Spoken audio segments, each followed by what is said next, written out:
Go, on. go.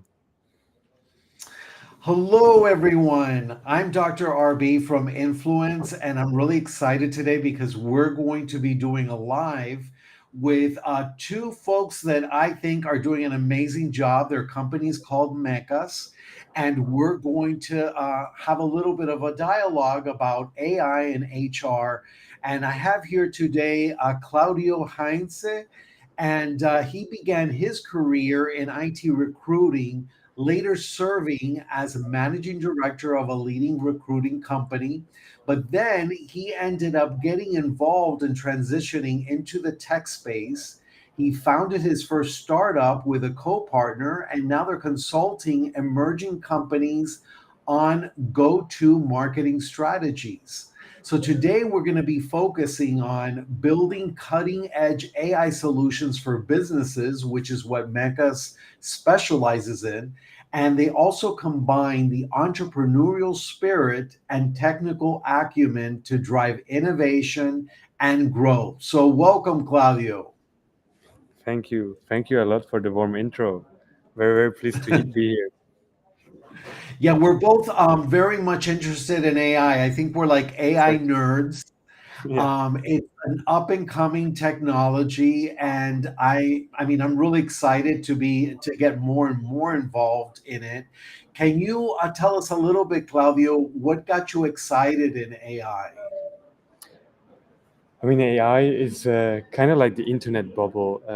It really is so fast changing, so fast paced, and it changes so many different industries in many ways, shapes, or forms. So I feel like if you're not in AI right now, you're missing out on a very, very big wave, and it's still very early on.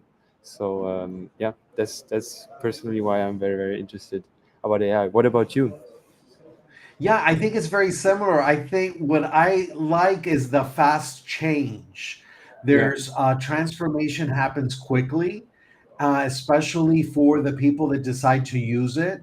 So productivity usually increases a lot because it saves us time and energy to get things done, especially things that we do every single day. So AI has Exactly. a way of speeding up the process. Hmm. And I think one of the things that I love about AI is I do a lot of research because I'm a psychologist, and AI really helps me to do the research a lot faster than ever before. It will also analyze large data sets, so many different research, whether they're research papers or books. I mean, it really will go through all of that very quickly, saving me a lot of time and giving me summaries and things like that. So I Exactly. love AI for those reasons. And AI, you have your business partner there. Introduce him, please. So this is Marco. Maybe you can introduce yourself. Yeah, It's sure, sure. the Yeah. best way to do Yeah, so I'm Marco. I'm actually, my background is robotics engineering, where like I study in Zurich. TTH is a technical school. And here I mainly actually specialize in AI machine learning. And so I'm on the software part of the robots. So like, let's say like really like this artificial intelligence that the robots need to have to be able to operate. Spent some years doing research here at the front of many different topics, from like automations to large language models to computer vision, and then like transition more into like the startup world, and in the consulting world. And it's actually also where I met Claudio. We were both like in this startup journey, trying to push for also like startup that were using basically the learning algorithm to optimize processes. And then we realized that it is just for like many companies and very many different use cases, just to use AI to improve their operations. And yeah, so that's a bit my background. So I've been actually doing consulting in this space for the past 3.5 years, and yeah, very excited about this journey. So it's interesting you mentioned robotics. Yeah. So that's are you still using any robotic technology currently? Yeah, I mean, like, if you think about it, all the reasoning part in the robot is basically what we now call artificial intelligence, right? So if you really want a robot to be able to interact in the real world and to be able to understand its environment, what you need to use is basically artificial intelligence, right? And it's the only like tool that can give the robot that flexibility. So yeah, in a sense, like I'm still, let's say, using the same technology that I studied, even though now they are much more advanced. They really are like accelerating a lot lately, and but yeah, I will say it's not so far from robotics in a sense. That's amazing. And I'm curious, and I'm sure people watching are curious about Mechas, your company. So do you want to share, a little bit about the company and maybe what are you all working on lately in the realm of AI? Sure. I mean, Mechas is kind of helping companies turn data into value. Essentially, we really focus on efficiency gains.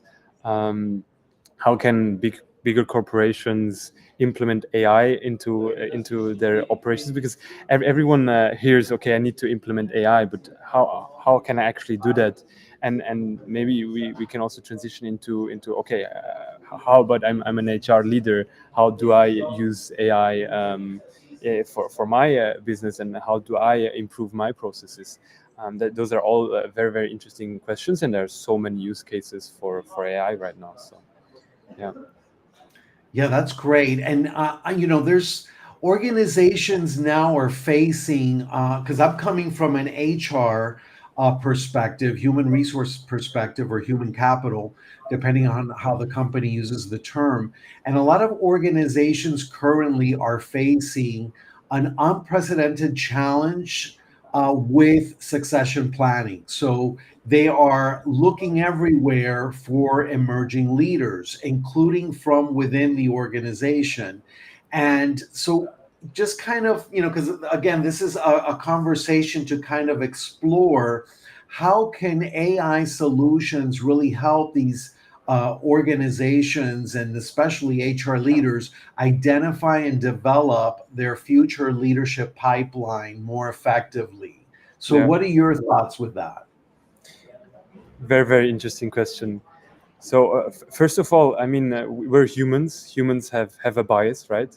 So I think given if you can have data that is not biased, you can reduce bias in identifying core leaders that can be a successor for the C level. Also, kind of identifying potential leadership gaps where is someone missing, or future leadership needs based on current data that we have, and make predictions around, okay, we're a growing company, where might we need to allocate some more time and start with the succession planning process. And as we said in the beginning, streamlining the whole succession planning, automating it is a very, very big part as well. Not only internally, but you can also go externally.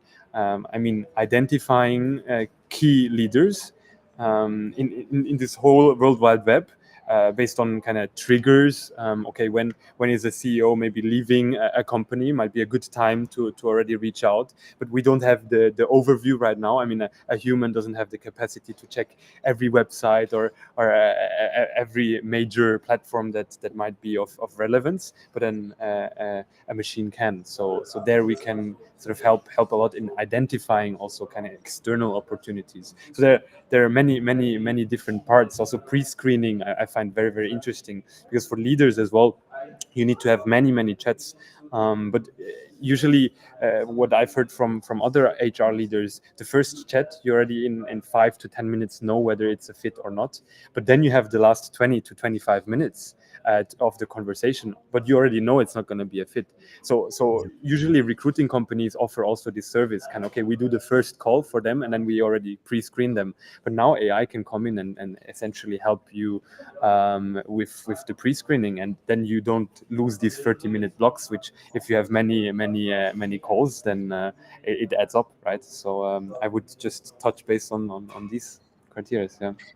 Yeah, so it sounds also like looking at a company's process, seeing what they already have, and then even having AI analyze that process and maybe Exactly. make recommendations, right? You Exactly. had mentioned increasing efficiency. So, I mean, one of the experiences I've had with organizations, for example, with looking at emerging leaders inside the organization, I like to look at, okay, have they been tested? So this is like one piece of it. Have they been tested? What are the different assessments that they've had? And then basically having AI look at all the different tests, come up with some parallels, or maybe if there's some patterns in that. And then AI can also make recommendations. AI can even see if those results match the leadership competencies that the organization already has in place. Exactly. It's just really fascinating because just to do that manually, it would take a very long time. And Exactly. so, have how has Macas helped companies, especially in this area of HR, handle that? I mean, specifically, there are many examples. In succession planning, we haven't had the case yet for a POC, but I can give you maybe an example of IBM, which essentially leveraged what we are discussing right now. They're using AI and their data that they already have on, okay, what makes a successful leader? What are the characteristics and how can we find them and identify them in our organization? And they had a Yeah. very, very good case. It's now already quite far, but where the CEO, I reckon the name was Samuel uh, Palmisano, I think, with Virginia Rometty in 2011. They had a very, very smooth transition from CEO. And this is also due to a very, very good succession planning, but also given the data and analyzing and having very, very good processes. And based on that, they now build very streamlined processes that really save a lot of time and costs in the end of the day. Yeah.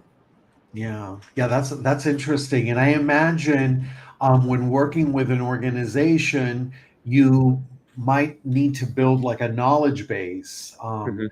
of different, it could be the organization's mission and vision statements, and then just kind of build up a knowledge base, and then AI can analyze that, or even use that as a baseline, or as a place to measure from, an objective place. Um, Exactly. I noticed that Macas really emphasizes responsible AI practices, which that's one of the things that I hear a lot with clients that I've worked with, corporate clients. They all talk about what are the safeguards that HR departments should consider when implementing AI tools, especially for talent assessment, succession planning, as we mentioned, and to ensure ethical and unbiased decisions. So, what are your recommendations to HR leaders watching us today about emphasizing responsible AI practices?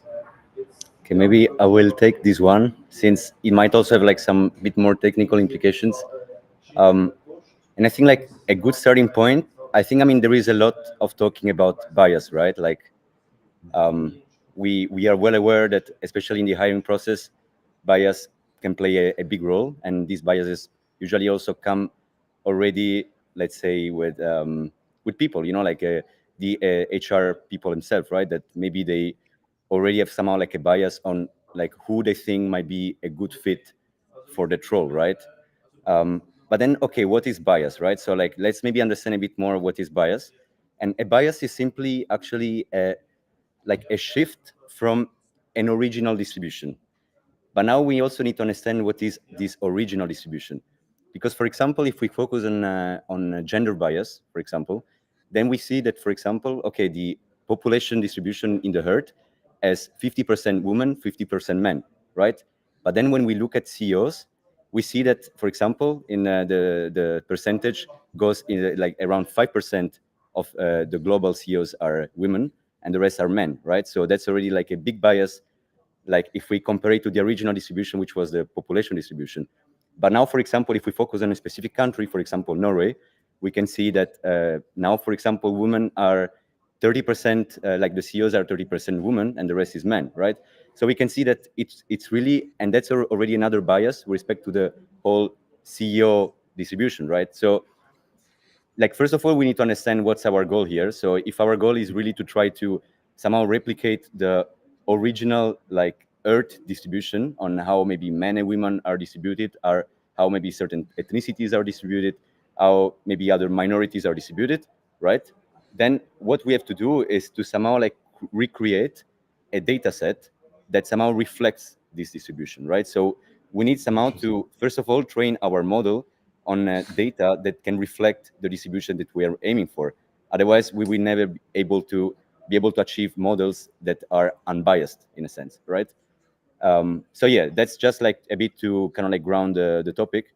And what I want to say is that like, anyways, like bias, as we said, like people are already biased when they take decisions about like hiring someone. So I think where really AI can be helpful is if we do a good job also anonymizing the data. So we remove all kind of hints about some sensitive information on the person, for example, if they belong to a certain minority, if they like their gender, maybe also specific company names from their past experiences. If we remove all of this, let's say, bias hint, then we can manage to have, let's say, an AI model that can give us very, let's say, objective reasons behind why this person would be a good fit for that role. And I think that's really how we should think about AI in this case. I mean, it should help like the HR, people to do these decisions, and it should do it like, let's say, using anonymized data in a sense. Yeah. Yeah, and I'm glad that you brought up anonymized data. That was one of the conversations I had in a roundtable with HR leaders when they were concerned about privacy issues.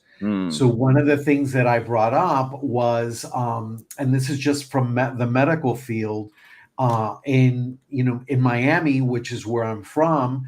In Miami, if you go to a mental health clinic or even a regular health clinic, and you're having, let's say, an HIV test done, usually the individual will receive a barcode, but there's no identifying information. There's no name, no date of birth, nothing that would identify the individual except for the barcode. So when they receive the results, they have to take the barcode and then it's scanned. So everything's done through this barcode. And even the barcode is something that's done at random. So it's chosen at random. So this was an idea that we had spoken about in an executive roundtable, because the concern, especially with legal, not so much HR, but they always blame the legal department in these organizations and say that in the legal department, they're always concerned that there will be bias, or that HR, I'm sorry, that AI can make a mistake, and so it still requires human oversight, which I do believe that's still the case. However, you cannot understate or overstate the time saved, the efficiency by using the AI model to help with succession planning. So it's interesting that you did say that. I also liked how you said if you have to create a data set. And so that kind of takes me back to, understanding if a company comes to you, understanding, different things about the company, in order for a data set to be created that's based on that unique company. So it's not like a generalized data set. Am I correct? Yeah. Totally. Yeah. I mean, yeah. Yeah. So it's I very think, specific. Yeah. Sorry? No, I said it's very specific then to the client, to the company. Yeah, of course. It depends a lot also on the business goals, right? That the Right. company want to achieve. The data must come, first of all, from understanding these business goals. Yeah. And so your company, I understand, helps non-digital businesses transform through AI. Can you share a success story where AI significantly improved an organization's either success planning or another aspect of the organization or client? But can you share how AI significantly improved the success of an organization that you've worked with? For sure. I mean, there are many different cases from finance to logistics to HR. Staying in the HR realm, as I mentioned, IBM now with succession planning, they're doing a very, very good job. But nevertheless, I think this automation cannot be underestimated with the pre-screening. There we see kind of Klarna and other big companies using customer support, for example. Two-thirds of all the requests are being done by an AI already, and that means thousands of jobs actually that they are able to really automate, streamline, and give these people now free time to actually focus on meaningful tasks and not these kind of copy pasting from one Excel table to another Excel table. So there are very, very huge efficiency gains when it comes to customer support, pre-screening, all these kind of manual tasks that eat up a lot of time when done repeatedly on a scale. In succession planning, I would really say IBM is a key leader that has very, very established processes when it comes to sort of leveraging AI in that context. But Robert, if I got you correctly, you wanted to hear like one of our success stories, right? Or Yes, thank you. Okay. Oh yeah. Yeah. Just to make Yeah, sure. this is your If time you want, to I can give brag. a brief answer. Yep. Sorry. Go ahead. No, this is your time to brag. So Okay. yes, Okay. I'm I excited. mean, Yeah. if you want, I can share some of our success stories. Actually, I mean, we've done a bunch of like very interesting projects. I'm trying to pinpoint the one that could be the most interesting for most relevant for the HR industry. And I think actually what comes into my mind is like this very interesting project we've done with like a very big financial provider in Germany. They basically provide information about financial instruments, and they have, as you can imagine, a huge customer support where they basically interface with all kind of different banks, hedge funds, and big institutions. And as you can imagine, surprisingly, right, in a sense, most of the requests are actually handled by email, right? So they don't really have like an automized platform where you can maybe directly buy these instruments. You really need to do a lot of things by email, right? And they receive a bunch of millions of emails per year from the customers. And of course, there you have like this huge challenge where you have like a lot of your employees that are spending their day basically just by replying emails, and their time could be spent differently, right? So what we've done there was to really try to first of all understand what are these emails about. So it's more than 1 million emails. You can imagine we cannot really go and read through them, so we used to use some AI technique to really kind of like understand what are the recurring topics. And then from there, like we generated a lot of insights that then help the company basically to understand how to automate these processes.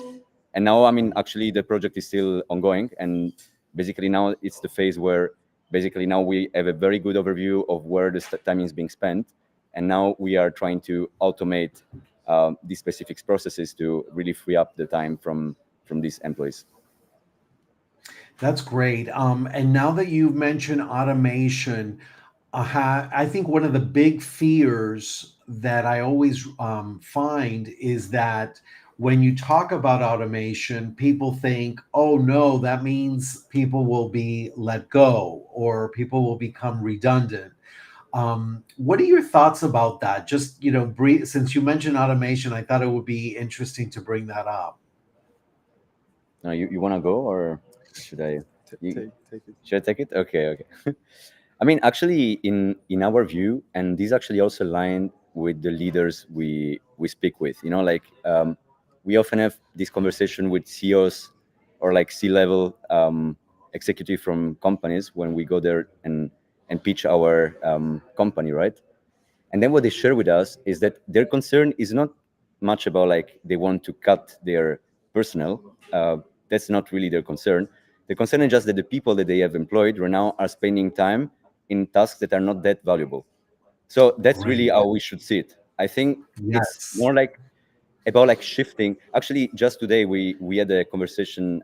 Me and Claudio, we were with a high level manager from Roche, like this pharmaceutical company, and he shared with us that in the past 20 years, Roche basically managed to increase the productivity by 5 times by keeping the Wow. same amount of employees. Now they are generating 5 times more revenues. So what we see is that just like the time of the employees needs to be spent in tasks that are high value, and that's what we Right. can help with. So it's not about like people shouldn't be scared about losing their job, and I think that shouldn't be the also even in the mind of the of the management team, because like people are also the core of the company, right? It's more about how can people do first of all tasks that are more fulfilling for them, instead of like just doing all of these very repetitive tasks that we all know they are very boring and no one likes to do them, and how can instead move towards like creating more value for the company. So I think that's really like the kind of also mindset that we have. I think that that's excellent, and I wish more people were aware of that because, and I'm even envisioning now as you're talking, imagining that even you can have AI kind of point out where these high value tasks are, and even in each position within an organization. So I really appreciate that you said that because it just, I mean, the dream, even from, I mean, I remember when I was little, again, I'm coming from an American perspective. We had the Jetsons, and now I'm probably aging myself, but the Jetsons, I don't know if the Jetsons came to Europe, but they were the futuristic cartoons that they used to show. Well, in the States it was in the morning. So you always think about the future as being, you know, to enjoy life more, to work more in the things that are higher value for you as well as for the organization. So the dream has always been that AI is going to help us to do that. At least, well, back then they didn't call it AI, but anyway, the future was always to be a place where we can really enjoy what we do for work. We can enjoy how we live our lives because we have these, robots, or we have AI kind of doing the menial tasks that are repetitive and boring, like you said. So that's a great point. I wish more people would hear that. I want to go into this other area, which I personally I'm really excited about, and I just want to hear your thoughts on it. And it's really about this shift that we're seeing towards predictive analytics. So, how do we predict, or how do we create a model that is predictive to help organizations anticipate and prepare future leaders? So it could be what I'm thinking about. I'm thinking it could be based on scenarios or simulations, similar to how pilots are trained. They go into a flight simulator, something like that. But I'm really excited about this idea of predictive analytics. What has Mecca's experience been with predictive analytics, or what are your thoughts about predictive analytics and how it can really help HR departments? Mm. So in this regard, I think like we cannot talk about predictive analytics if first we don't have like the right data to work with, right? So Right.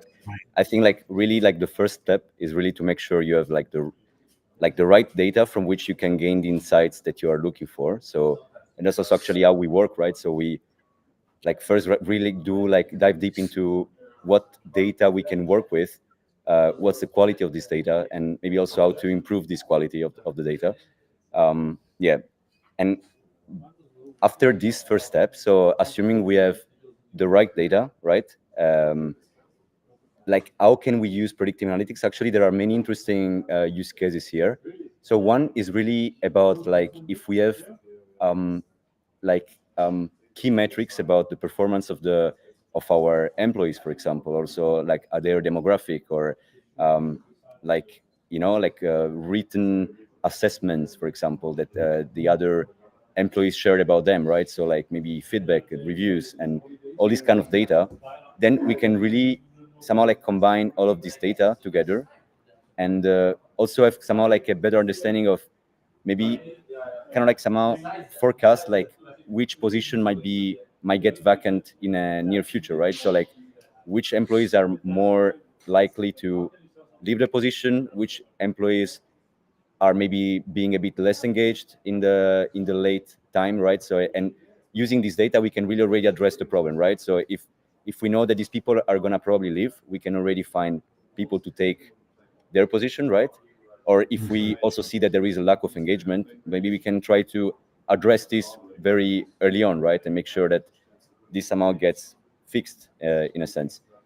And then I mean there are also all kind of trends from the market also, right? So you can somehow use also predictive analytics to really somehow foresee new trends in the market in terms of skills required, for example, Okay. in terms of like also big layoffs that are happening or that are gonna be happening, right? So yeah, I would say these are some of the topics that come into my mind now regarding predictive analytics. And maybe something that we have already done kind of in the past, it's in logistics, for example, you have to be faster and faster. The goods come in and they have to be delivered the same day. So Yeah. many logistic companies have the problem of, okay, how do we accurately allocate what is coming in to our trucks and then deliver on the same day? And there we can use a lot of historical data to be able to actually predict what's coming in, and then also where those goods are best allocated to which truck, because the trucks have different dimensions and so on, to then go to the right location. And 30% decrease in costs and cost savings. That's what they see essentially. Yeah. Yeah, that's amazing. I like this idea of also looking ahead at the market. So, for example, if is there a way of seeing how the market can change in the near future? And for a company, for an organization that comes to you, that comes to Mecas, looking for help with AI, and let's say that this company is in, and I'm just going to make it up really quickly. Well, I'll take a client that I do have in Sweden. Let's say the market has to do with heaters. So, and when I talk about heaters, I'm also talking about, like, boiling water. Let's say in a house or in a building. And so, is it possible to look at the market and using maybe AI and say, okay, we're seeing that the market is going to, go this way. Let me analyze your company, your employees, and see if maybe you're lacking the skills that's going to be needed in the next 5 years, in the next 10 years. That's actually something that has been done, or it's being done. I think actually what you're mentioning now is a very, very interesting use case where I believe it needs actually synergies between different kind of experts. So on one side, you need like machine learning or AI experts, right, that can collect all of these data and create like insights on the like forecasting of the market, right? And this is possible to do. You can do it, of course, within a certain range of accuracy. So you can't rely 100% on the results, but you can assume that somehow like this is the trend. So it's likely gonna happen this way, right? And then you can bring in maybe other experts that know, maybe they can make some some scenarios, right? They know, okay, if the market is going to evolve this way, given my 20 years experience in this industry, I can tell you that probably these are the skills that are going to be needed to like cope with the competition, for example, right? So it's really also an interesting case because it's not just like the classic AI consulting that we do. It's more like integrated also with like experts in the field, I would say. Yeah. Okay, that's interesting. So can you walk me through the process of, a client comes to you, and when I say client, I'm going to use the same term I use, a corporate client. So this would be a company, not just a person or an individual. So let's say a company reaches out to Megas. Can you just kind of explain to our viewers your process of how do you start the process or the relationship with your clients, and how do you kind of work with them? Sure. Um, I think every company is different, so we approach every company individually and look, okay, where are you at? Um, and yeah, when we analyze that, we kind of analyze: do you need sort of first an alignment inside of the company, kind of a workshop where key stakeholders come together 1 or 2 days, and we identify, okay, where can we actually use AI to help your company, and then identify key use cases, because often many companies, they know many use cases, but they don't have the architecture to actually implement those AI use cases. So it takes 6 months to build, but then they cannot use it because they don't have the infrastructure. So maybe they're thinking about, okay, we need to implement AI. They build a use case, but they don't think about the architecture. So maybe we need to start with the architecture and think about, okay, how can we be like a startup? And this is where we essentially shine from going to zero to one. And setting up a scalable infrastructure that can actually yeah, you can actually implement those AI use cases in the end.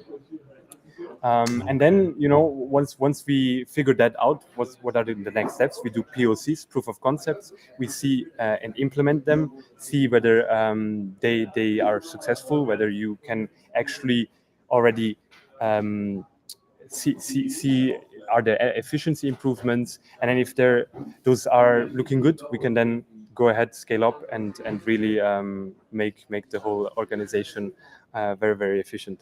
Yeah. Okay, excellent. And do you find that a lot of companies are still afraid of implementing AI into their company? Afraid, I wouldn't say. Many see they're afraid of losing out on AI. Actually, that's really the case. But they're more wary of, okay, where can we start, and they don't want to just throw in money and waste kind of money. What they're more Right. afraid of as well is kind of the development. Okay, do I go into AI right now, or do I wait Right. for another year because it's going to change? The whole scenery is going to change. And there I would say, if you set up a good fundamental, as I said, good architecture that can already support these AI use cases, then you can develop upon that already. So I think that's really the core start. And as we said, what data do you have? How are you data governance? How does that look like? And then yeah, I wouldn't say kind of everyone says, how can I implement AI? And I would say have a good infrastructure, and then we can sort of see what use case is best and of most value for you. Yeah. So do you look at their current infrastructure and make them recommendations? Maybe Marco Yeah, can sure, take this sure. I, one. I I can take it. I can take it. Yeah, exactly. That's exactly what we do, right? So, like going from the business needs of the company, then we look at what's the current setup. Like we track the current processes and also the current data streams. So, like where are the data coming from? How are they being stored, and where? And from there, we see if there is a mismatch between the business goals of the company and how they are currently set up. And if there is this mismatch, then we help the company to really think into their data strategy and then help them to implement it, basically. So we also handle all of the implementation part of the data infrastructure. Yeah. Yeah, that's I don't know if this interesting. answers your question. Yeah, yeah. Okay. Okay. Okay. Um, and so, in my experience with meeting several different companies, and whenever I talk about AI, one of the things that I mean, the most I've seen, I should say, of implementation of AI is still about maybe helping individuals write good emails. Maybe there's some, summarization, but pretty much that's it. That's kind of the most. And I did executive roundtables just to have an idea. We consider this a sample, let's say. I did it from March to July, and I had 2 roundtables each month. And out of all of them, probably 2 HR leaders, because these were all executive roundtables with HR leaders. And out of all those, the different executive roundtables and all the people that attended, only 2 of them was actively using AI for summarization and email to help them write an email. So it seems like this is very basic. Yeah. What are your Exactly. thoughts? Exactly. I mean, I think, as I said in the beginning, AI is still very early on, and Yeah. I think we're in this. If you see the adoption curve, we're here, and now every leader is paying attention to it. It's maybe subscribing to a newsletter, being here in the live, and listening to, okay, what can we do, and waiting for these successful use cases, because it's so early on. And that's why we're doing this proof of concepts as well. I mean, there are so many potential use cases and high impact use cases, and you can de-risk a lot already previously, but in a sense it hasn't been done yet, right? So we still need to implement it, see the data, and then see the results that they bring. And once those results come, then there's going to be a very, very big adoption, because many people, as I said, are waiting to jump onto the AI curve. So I would say that. Yeah. Yeah, and as we're wrapping up, I'm coming from a different perspective. My perspective is more about education, facilitation for leadership selection and development, and it would be interesting to continue these conversations with AI. And I'm finding in some cases still not totally the way that I would love it to be, but in some cases, I'm finding that AI is starting to enter the conversation when I facilitate different leadership development programs. And my hope is that maybe in the year to come, they say that it's going to just get more and more faster. There's going to be more use for AI. Apple just released their AI on their phones finally, and so it's like a constant moving, thing with AI. So I'm hoping that more and more companies will want to include learning about AI in their leadership development. So, is there any final thoughts you want to add?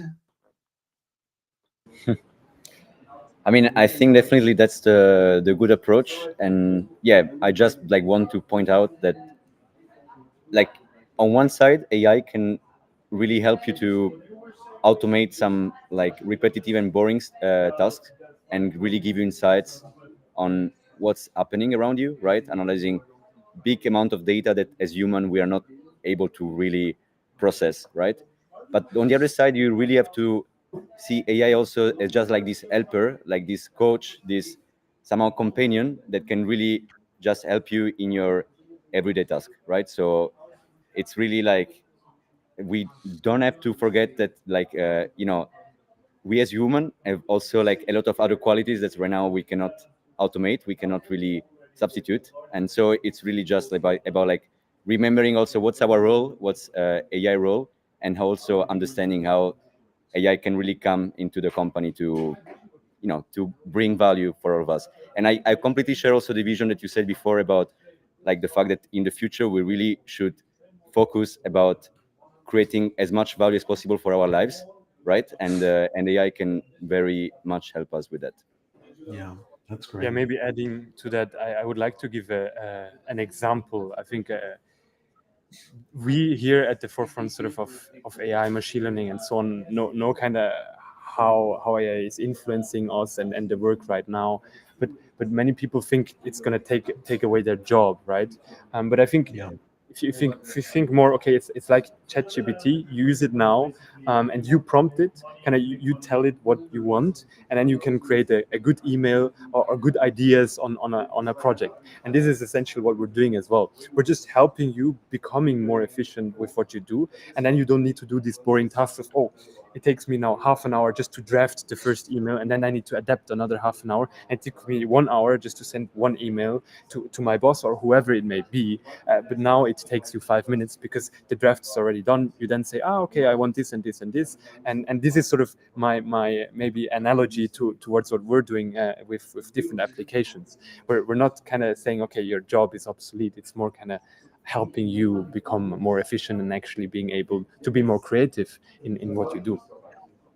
Yeah, that's great. And Marcos, I like how you said, we know who we are and we know what AI is. In other words, we have different roles to play, and it's really combining both that just makes us become almost superhuman.